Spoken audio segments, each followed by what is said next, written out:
Salut, alors ça y est, c'est la moisson des blés, ça commence. Donc là, la machine est prête depuis ce matin, elle a été soufflée, graissée. La coupe attelée derrière, évidemment. Donc là, tu peux voir qu'il y a la roue jockey qui est posée là, c'est parce que elle vient juste d'être dételée, parce qu'on va le... Je vais reculer dans la cour là, pour mettre du carburant.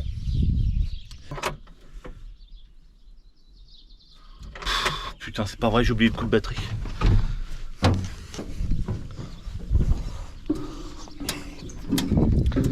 Oh bon Dieu, mais ça commence bien. Tac. Comme si j'avais pas assez mal à la tête. Je vais fermer l'escalier. Hop. Donc là, contact. En fait, ce que je fais, c'est que j'ouvre la fenêtre. Hop, je coupe toute la ventilation. Alors la radio s'allume, donc je la coupe.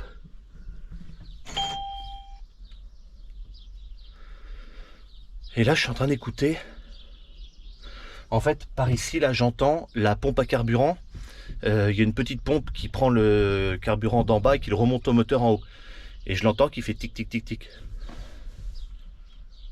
Et quand elle a fini de faire tic tic là, ben ça veut dire que le carburant est en pression et je peux démarrer. Hop, c'est bon.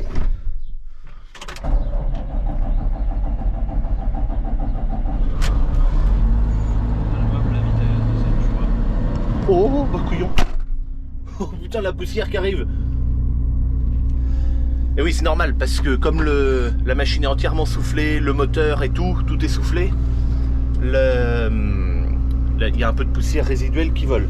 Alors il faut que je rentre mon papier d'imprimante là, parce que tu vois, à chaque fois que je démarre la moissonneuse, à chaque fois l'imprimante elle sort 1 ou 2 ou 3 cm, enfin ouais, 1 ou 2 cm de papier. Donc là il faut juste que je rouvre et que je fasse renrouler ma bobine là par dedans. Alors c'est pas grand chose, c'est rien du tout à faire.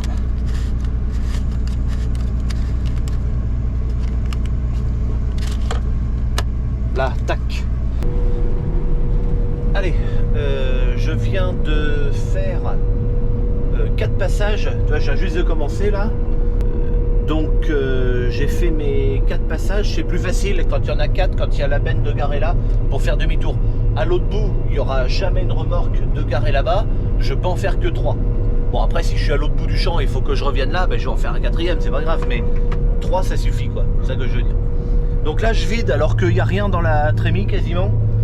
En fait je vais vider pour 2 raisons. La première c'est que je vais partir en bas du champ et je vais faire ma chinte du bas.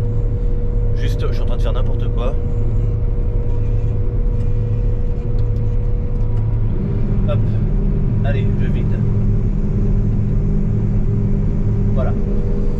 Et donc je vais faire ma bordure de haie. Alors comme je vais descendre et que c'est le côté droit, je vais pas faire la bordure, je vais mettre un point de repère sur mon passage de traitement. Je ferai ma bordure de haie en remontant. Et ensuite je vais faire ma chinte du bas.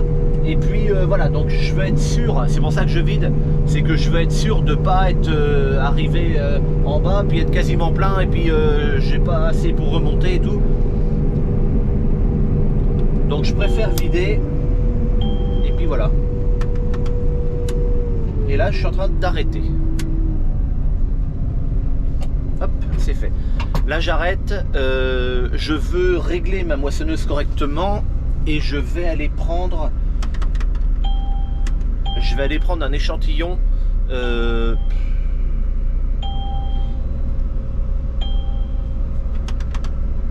Merde. Non, c'est peut-être pas une bonne idée. Parce que j'étais en train de dire que je voulais aller prendre un échantillon pour vérifier si l'humidité que m'annonce la moissonneuse est correcte. Et en même temps, j'aurais fait une mesure de poids spécifique. Mais je vais pas le faire. Je le ferai sur l'autre trémie, la deuxième. Quand je viderai la deuxième fois. Pourquoi? Parce que là, en fait, il y a un champ de maïs à côté. Alors, c'est du maïs qui est fait pour la reproduction, celui-ci. Et mon voisin est irrigant, donc il arrose dans mon champ de blé sur je sais pas combien de mètres. J'avais du blé couché là derrière parce que le canon a dû se bloquer à un moment, tout le blé était couché. c'est comme ça. C'est souvent par chez nous que les irrigants veulent arroser chaque mètre carré de leur champ, quitte à limite détruire une partie de la culture du voisin, et ils en ont rien à foutre. Eux, ce qui les intéresse, c'est que leur champ soit irrigué. Ils estiment être prioritaires, peut-être, j'en sais rien. Enfin, par ici, c'est un peu comme ça et c'est assez pénible. Mais bon, tu vois, hier, on a téléphoné pour dire qu'on venait moissonner ici pour être sûr qu'il arrose pas le blé. Parce que de l'autre côté du chemin, là, c'est pareil, c'est encore du maïs. Et puis son canon, bah, il passe par-dessus la haie, puis ça arrose le blé. Il y a 2 ans, j'avais de l'orge en bas du champ, là-bas. J'avais du blé ici et de l'orge en bas. Il y a 2 ans ou 3 ans, je ne me rappelle plus. Il y a 300-400 mètres carrés d'orge que je n'ai pas battu. Parce que, en fait, le blé avait commencé à être battu par là. Et puis, bah, finalement, comme c'était battu par là, allez hop, le canon a été rallumé. Et, sauf que l'orge était en bas. Et il y a tout un truc que j'ai pas pu récolter. Enfin bon, bref, c'est comme ça. Allez, ben, je remets en route. Et donc ouais, ce que je disais, c'est que le poids spécifique et l'humidité et tout, ben, ça va peut-être pas correspondre à la réalité, puisque là, comme c'était irrigué entre guillemets, ben, peut-être que les grains sont un peu plus gros, un peu plus costauds et tout, vu que ça a moins manqué d'eau que le reste du champ. Donc c'est pour ça que en descendant, puis aller en faisant là-bas, j'aurais peut-être une meilleure... Attends, non, je vais aller à l'autre bout là-bas. Parce que ici, je me demande si c'est pas irrigué en même temps que le reste là. Donc ça sera encore pas bon. Ouais, allez, je vais aller là-bas. Ah, c'est génial, on voit rien avec les reflets. Donc je suis en train de vider encore là. Alors je vide sur l'avant de la remorque généralement la première et la deuxième trémie, que ce soit cette remorque là ou les autres, je vide plutôt sur la roue avant de la remorque pour que le poids soit équilibré un petit peu sur le tracteur mais pas trop, et un petit peu sur la remorque mais pas trop pour qu'elle tire en arrière. Bon là je vide sur l'avant, c'est par facilité, c'est parce que je vais monter et chercher un échantillon, parce que cette fois-ci je vais vraiment le faire. Et puis voilà, il a l'air d'y avoir du grain, ça a l'air d'être pas mal du tout, parce que figure-toi que je suis seulement descendu, j'ai fait un petit carré là-bas et je suis remonté. Et le grain était déjà rendu en haut de la vitre. Alors c'est cool, je suis assez surpris. Je suis à 14, alors 14 d'humidité. Bon, c'est bien, j'étais à 14,5 dans ça ici là qui était irrigué entre guillemets. De l'eau en bas, je suis sûr qu'il n'y a pas eu d'eau parce qu'il n'y a pas d'irrigant là-bas. J'étais à 14,3, puis là en remontant ça a descendu un petit peu, mais je suis à 14. Bon, le blé c'est 15 maximum. Mais autant mon indicateur d'humidité est bien réglé, autant je vais utiliser ça, c'est pour connaître le poids spécifique de mon grain. Parce que pour que le capteur de rendement fonctionne correctement, il faut que le poids spécifique du grain soit correctement renseigné dans l'ordinateur de bord. En fait, si tu veux, moi, ma moissonneuse, j'ai pas de balance. Tu vois, par exemple, Jean-Loup sur sa John Deere, il a 3 balances, je crois, dans sa trémie. Ça pèse le grain et puis ça lui donne le poids qu'il y a dans sa trémie à peu près. Enfin, si c'est assez précis quand même. Moi, c'est différent. J'ai pas de ça dans ma trémie, et sur l'élévateur qui monte le grain dans la trémie, j'ai un capteur optique. Un capteur optique, c'est un capteur qui regarde vraiment. Et ce capteur-là, en fait, alors il faut l'étalonner de temps en temps. Donc tu fais tourner ta machine et on fait ce qu'on appelle une mesure de point noir. C'est-à-dire qu'en fait, dans l'élévateur à grain, il fait noir quand il n'y a pas de grain. Donc lui, il enregistre ça. Alors tu as les palettes qui passent devant, tu vois, mais de la chaîne à godet, mais c'est tout. Et donc il enregistre ça comme étant 0. Et ensuite, ben, quand il voit du grain passer devant lui, et ben, suivant la quantité de grain qui passe devant, il estime le rendement.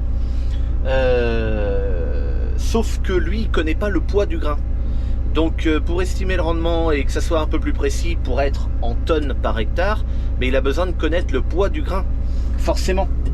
Parce que lui, il voit seulement un volume passer, mais le volume c'est bien beau, mais si tu connais pas le poids du volume, eh bien tu ne peux pas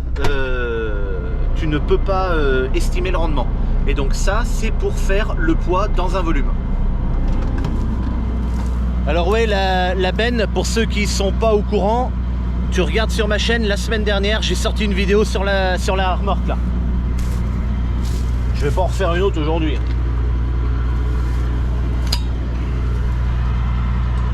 Putain, comment je t'ai enlevé la goupille. Hop. Alors attends. Ça je vais pas le prendre. Faut que je fasse la tare avant.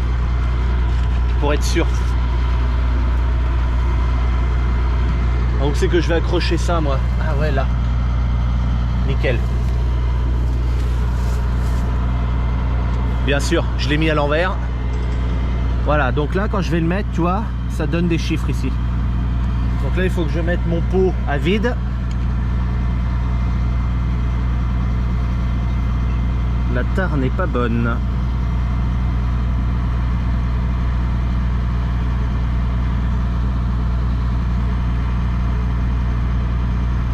Ok, pile poil 0.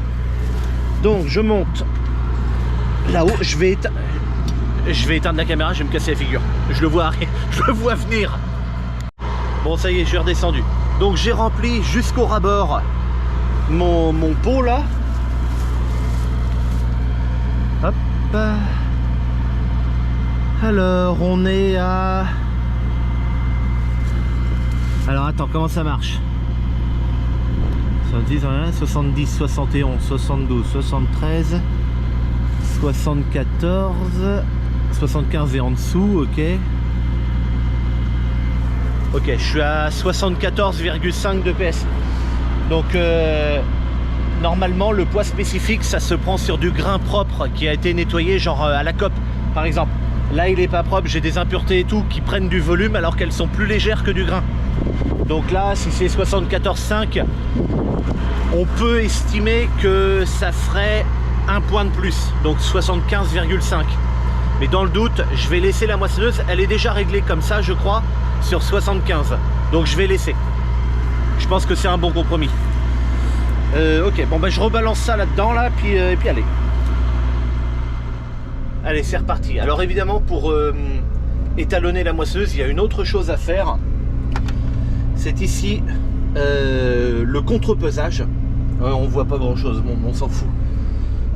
C'est le contrepesage. En fait, tu arrives dans le champ, par exemple, enfin tu peux le faire à n'importe quel moment, mais il faut le démarrer trémie vide, c'est normal. Et puis remorque vide. Et donc tu appuies sur le contrepesage et là elle va compter. Elle va compter, elle va estimer un tonnage de grains et tout. Alors tu peux le faire sur 1, 2, 3 remorques si tu veux. L'important c'est que quand la remorque va s'en aller pour peser, il faut que la trémie soit vide, sinon ben, ça peut pas marcher puisque il faut le poids qui sera dans la trémie ne sera pas pesé, donc c'est con. Et donc moi je l'ai fait.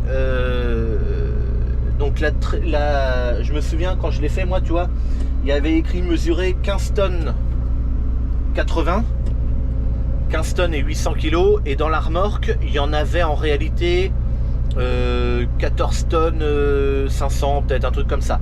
Et donc là quand j'ai arrêté mon contrepesage, j'ai été sur la pesée et j'ai écrit 14 tonnes 500, enfin le vrai poids. Et donc après ben, la moissonneuse corrige son facteur de calibrage, ça s'appelle. Et donc après elle compte déjà beaucoup plus juste.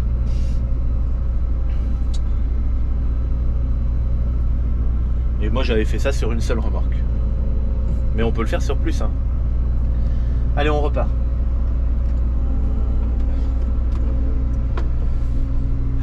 On va sortir de là, je laisse sur 75, 750 grammes par litre. Hop, le broyeur. Hop, la batteuse. Je mets à mi-régime tout de suite. Donc moi j'ai pas d'accélérateur progressif, hein, c'est ralenti, mi-régime ou à fond. Hein. Tac, je passe à fond. Tout se passe bien. Bah allez, on continue. J'allume la coupe. Ma fonction.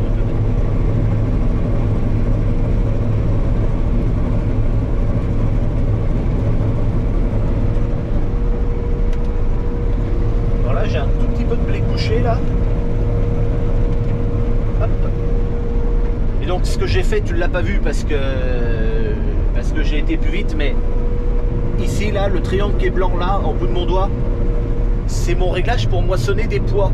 Et en fait, les pois, ça se moissonne plus bas que le blé. Et ça m'arrange bien parce que quand je mets mon réglage pour les pois, eh bien ça vient ramasser le blé qui est en partie couché. Alors s'il est plaqué au sol, ça ne le ramasse pas. Hein. Mais quand il est couché, mais encore un peu comme ça, ça va quand même. Allez, j'accélère un petit peu. Je suis à 4 km/h. Mais je crois que je vais pouvoir rouler un peu plus vite.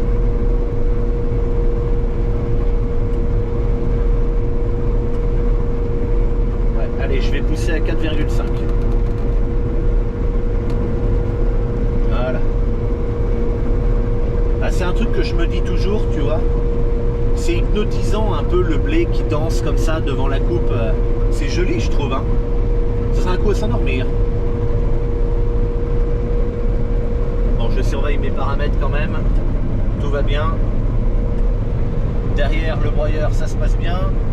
Dans mes rétroviseurs, je vois également mon broyeur, mais aussi mon éparpilleur de menu paille. Donc voilà, tout va très bien, donc c'est parti. Alors le contrôleur de rendement me donne 100 quintaux là, en instantané, mais faut pas se fier à ça. Hein. Mais voilà, tout à l'heure j'étais à 120 là-bas. Mais non, faut pas se fier à ça. On verra à la fin du champ la moyenne. Il n'y a que ça qui est important, la moyenne. L'instantané, c'est de la merde. C'est à 21. Alors non, c'est pas de la merde l'instantané, parce que ça peut te donner quand même une idée sur des zones de champs qui sont un peu plus belles que d'autres, puisque on ne peut pas avoir des parcelles homogènes. Donc ça peut donner... Il faut que je ralentisse un tout petit peu. Alors j'ai trop ralenti. Bah oui, avec la main gauche, c'est pas évident. Là, pourquoi? Parce que je commençais à avoir de la perte un petit peu au niveau des secoueurs. Tu vois que le triangle est en train de s'effacer là, ça retombe, et puis je pense qu'il va même s'éteindre, je pense.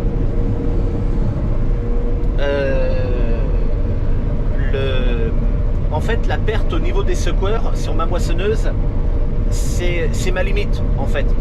C'est-à-dire que si le grain, je commence à en perdre au niveau des secoueurs, la seule solution que j'ai pour que ça s'arrête, c'est de ralentir un peu ma vitesse d'avancement.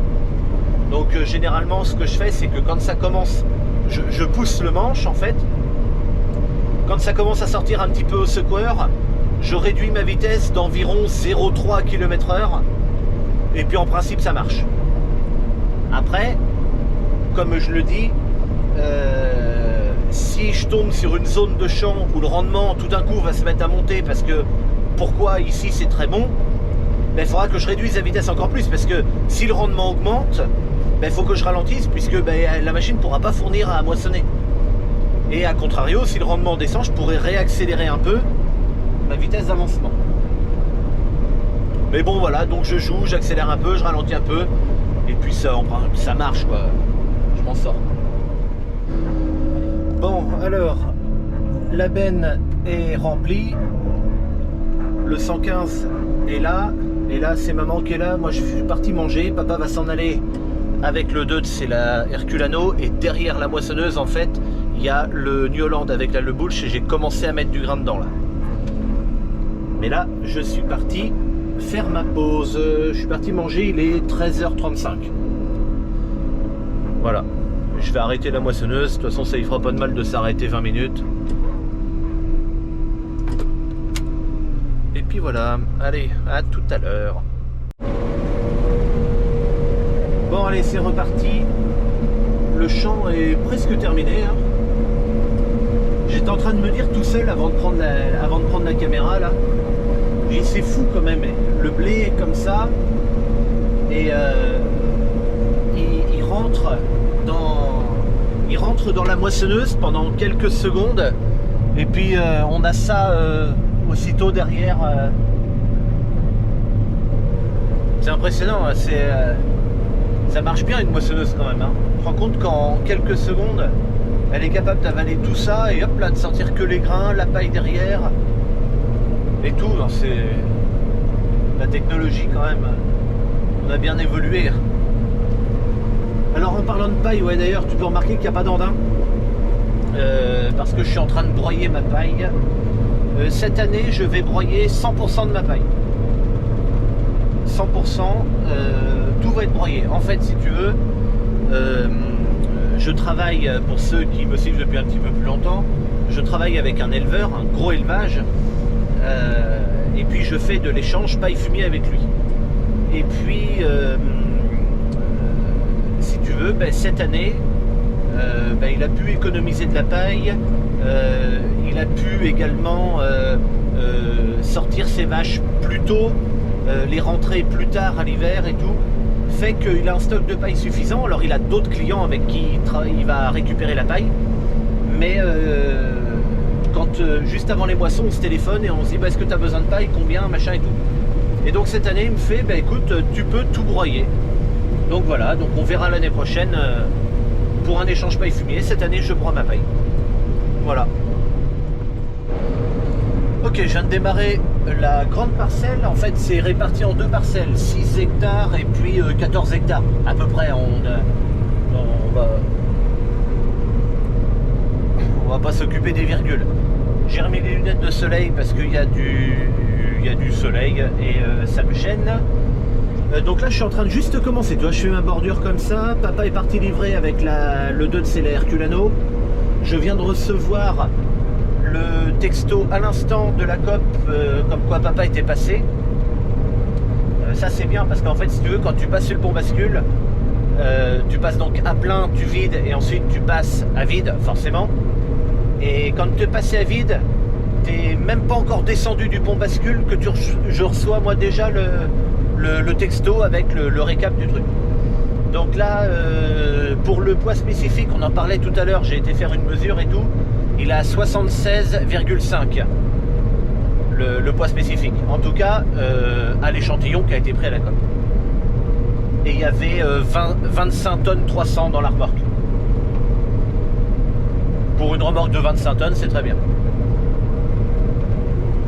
Donc là, ce que je vais faire, je suis en train de faire donc ma bordure ici. Je vais revenir dans l'autre sens. Et en fait, maman est là parce qu'il est 15 h maintenant. J'ai mangé, j'ai repris à moissonner, il était 14 h à peu près. J'ai mangé un peu tard, je commence à avoir la dalle. Mais ça fait rien. Et quand j'aurai fait mon aller-retour, je vais arrêter la moissonneuse. Et c'est pour ça d'ailleurs que maman est restée avec moi, parce que sinon elle serait repartie je pense à la maison. Mais elle va avec la voiture me ramener à l'autre parcelle où il y a les tracteurs et les bennes, que j'en ramène au moins une, moi, que je puisse vider ma trémie si papa n'a pas le temps de faire le chemin dans l'autre sens. Voilà. Ah, donc pour information, ici on est, alors que ce soit ce champ mais l'autre c'est pareil, on est sur un blé de variété Providence. Il a été semé à 330 grains je crois au mètre carré. Providence 330 grains, et c'était de la semence de ferme. Voilà. Alors semence de ferme, pour ceux qui ne savent pas, semence certifiée, c'est de la semence qui vient d'un semencier, alors que de la semence de ferme, c'est du blé que j'ai récolté l'année dernière et que j'ai ressemé. C'est ça que ça veut dire, semence de ferme. Ok, alors j'ai allumé la lumière un petit peu, là je suis en train de rentrer, il est 23h20, on ne voit rien du tout. Alors je voulais te faire voir quelque chose, en fait quand je roule la nuit, alors j'éteins ma caméra parce qu'elle me pète les yeux, et mon affichage d'écran en fait, d'ordinateur de bord, je le mets en affichage négatif, ça s'appelle. En fait, tout ce qui est blanc devient noir, et tout ce qui est noir devient blanc. Donc ça me permet d'avoir un affichage vachement moins lumineux. Et puis comme ça me pète pas les yeux pour rouler la nuit. Et puis après, alors si j'éteins ma grosse lumière, hop, j'ai ma petite lumière rouge d'ambiance là. Et puis c'est à peu près tout. Et là on voit rien du tout. Allez, nouvelle journée de moisson. Je vais dételer la coupe de la moissonneuse. Parce que dans le champ où on va, il n'y a pas moyen, les voisins autour n'ont pas moissonné et tout. Donc on va emmener la coupe avec le tracteur, puis on attellera en travers du chemin, on a de la place, on l'a déjà fait d'autres fois. Allez.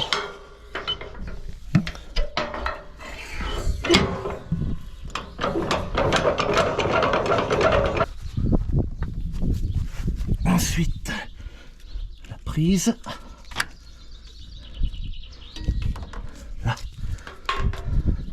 Tac, tu vois où est la caméra pour m'aider à atteler. Et donc là, hop, je lève le verrouillage et puis c'est bon. J'ai plus qu'à avancer. C'est rien, sur l'éparpilleur de menu paille, tu vois que les bavettes elles commencent à prendre cher là. C'est leur dernière saison. Après je les changerai. On a eu une petite réparation là-haut, je vais te faire voir aussi. Ah, papa arrive avec le petit tracteur. Ici à un moment j'ai vu du grain là. Là. Et je m'en suis aperçu par hasard parce qu'il y a eu un coup de vent puis je voyais du grain tomber. Je suis oh là là, qu'est-ce qui se passe? Alors en fait tu vois cette toile là grise. Et ben en fait là c'est pas gris, d'habitude c'est un truc en caoutchouc noir. Et puis avec le temps il était cassé. Et en fait quand la trémie se remplit et que le grain monte par là, ça sortait un peu là. Donc voilà, donc pendant que j'ai été livrer les remorques ce matin, papa a remis avec les rivets là un petit bout de toile. Et puis pareil de l'autre côté parce qu'il était pourri. Allez, je vais démarrer. Regarde le petit tracteur. Oh, j'ai de la chance. Tu vas te la fermer, saloperie! Putain, c'est chiant cette radio là. Dès que je mets le contact, elle s'allume là.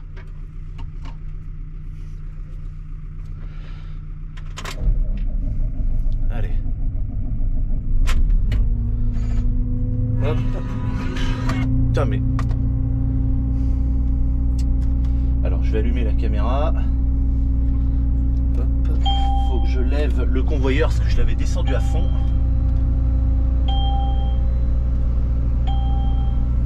Il y a tout qui gueule dans la cabine.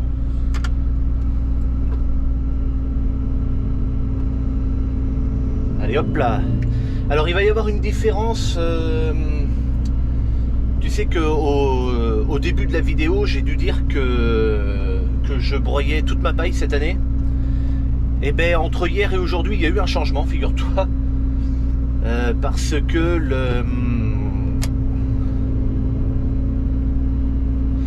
que je viens de faire signe à maman qu'on s'en allait.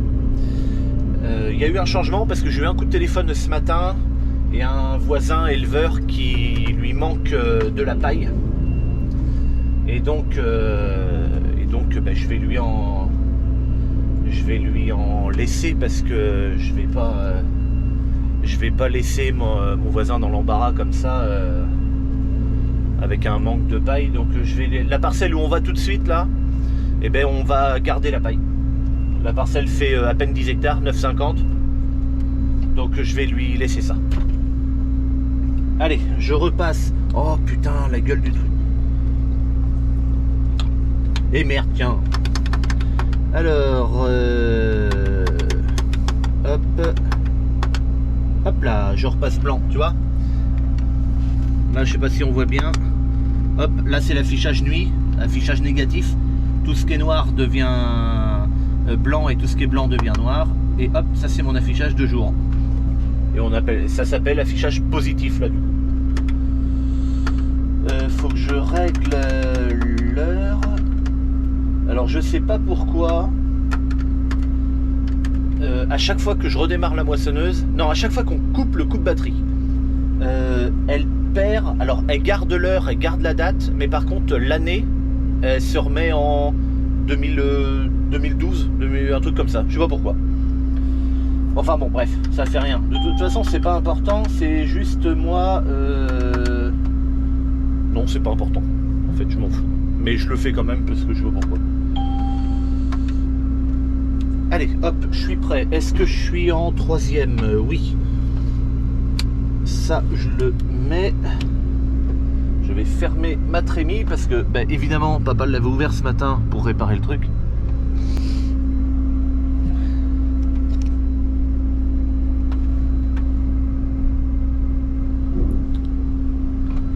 Allez, c'est parti. Bon. Donc là, le broyeur est en position fonctionnement. Je vais appuyer sur le bouton. Ici, celui-là, le vert.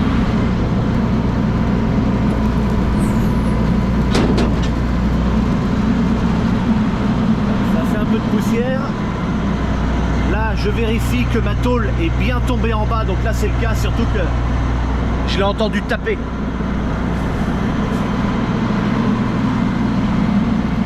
Donc ça, c'est bon. Hier, on a eu une panne. C'est pas grand chose, je l'ai pas filmé parce que quand on est en panne, je suis pas d'humeur à filmer, tu vois. Sur les secoueurs, à gauche et à droite, on a des capteurs de perte. Et bon, j'ai pas la clé, mais quand on ouvre ça, en fait, le fil électrique il ressort et puis après il se branche par là. Et le fil a coupé, ça m'a mis une erreur au tableau de bord en me disant que j'avais le capteur côté gauche qui était foutu. Et donc effectivement le fil était coupé, j'ai débranché la prise et j'ai continué de moissonner parce que la moissonneuse étant bien réglée, il n'y avait pas de problème. Hop, je rentre pour finir. La moissonneuse étant bien réglée, il n'y avait donc pas de problème et puis pas de raison que je perde du grain à ce moment-là au niveau des secoueurs. D'autant plus que l'autre capteur fonctionnait toujours lui, par contre. Allez, je mets en route. Pendant ce temps-là, pendant que ça se met en route, j'ouvre ma trémie. Hop.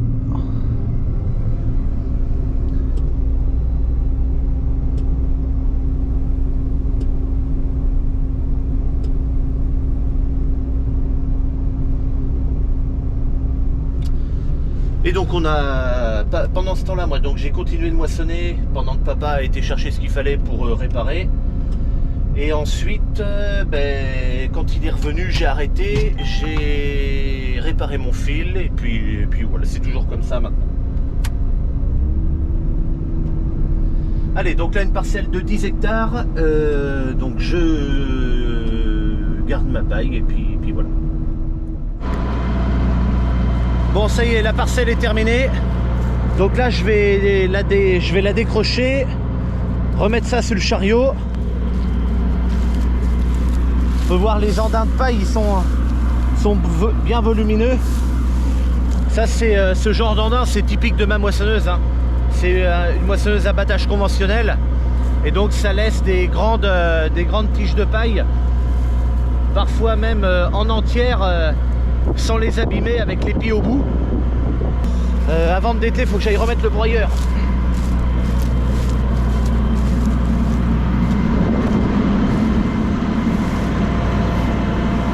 Ok, ça a l'air bon.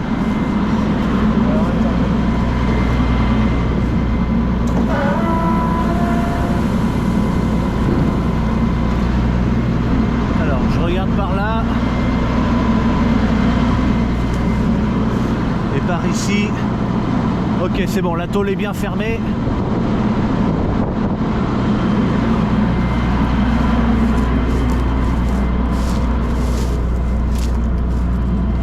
Allez, bon, je crois que j'avais fait voir pour atteler la machine. C'est opération inverse pour la dételer. Allez, c'est décroché. Maintenant, hop, l'un coup de la manette. Et je replie en fait mes extensions là.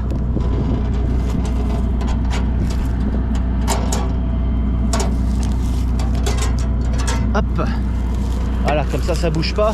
C'est juste une sécurité pour la route, pour pas que ça dépasse, quoi. C'est dangereux, tu vois, la pointe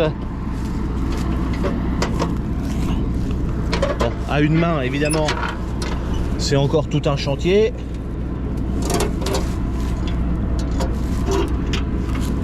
C'est déjà que ça se prend celle-là, là, voilà. J'enlève 2-3 morceaux là. Encore ceux-là, c'est pas grave. C'est ceux qui rentrent dedans là que je voudrais pas trop. Qu'il y ait de la paille à l'intérieur des courroies et tout là. Bon, ok. Bon, ça a l'air d'aller. La courroie est toujours coupée. C'est toujours celle-là qui est là. La neuve, elle est dans le chariot. Si jamais, comme si celle-ci va couper, on aura l'autre tout de suite sous la main. Et puis allez, j'essuie les barres avant de monter parce que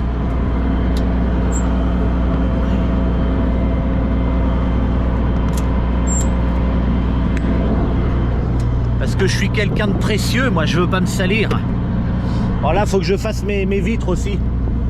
Tu vois, regarde, Donc là je vais faire les vitres tout de suite avant de dételer, d'ailleurs comme ça si j'ai le soleil, et ben je verrai à travers mes vitres quoi. Bon ben allez hop, là je suis sur la route en train de rentrer. Alors c'est pas moi qui filme, j'ai les deux mains comme ça. Et moi. Et puis voilà, on continue les moissons de blé. Il reste une parcelle de 28 hectares. Donc elle va se moissonner demain et puis un petit peu après-demain pour finir le champ parce que demain j'aurai pas le temps de tout faire. Et puis après ben, ça sera terminé pour moi les moissons de blé. On est le 6 juillet là. Et puis pour l'instant ça se passe bien. Alors attends, je suis en stop. Allez, et donc ouais ben les rendements ont l'air d'être plutôt moyens cette année. Mais bon, comme le prix est plutôt bon, finalement ça compense le rendement un peu faible. Je les connais pas encore les rendements, mais d'après ce que j'en vois et puis de ce que j'entends de mes voisins et tout, c'est plutôt moyen, voire même très moyen. Oh. Donc voilà, allez, et bien moi je te laisse là et je te dis à bientôt pour une prochaine. Salut.